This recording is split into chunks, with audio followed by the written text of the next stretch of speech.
When your wife's out of town for the weekend and you have a bunch of old dirty parts you pulled out of a car, that's when you use the kitchen sink. She never watches the channel anyway.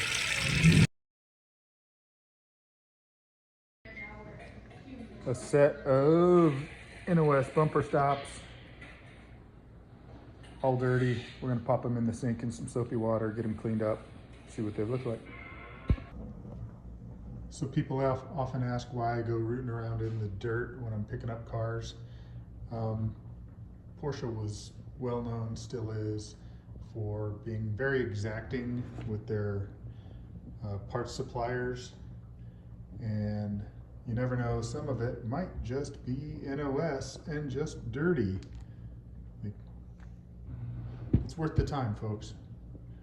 Do it.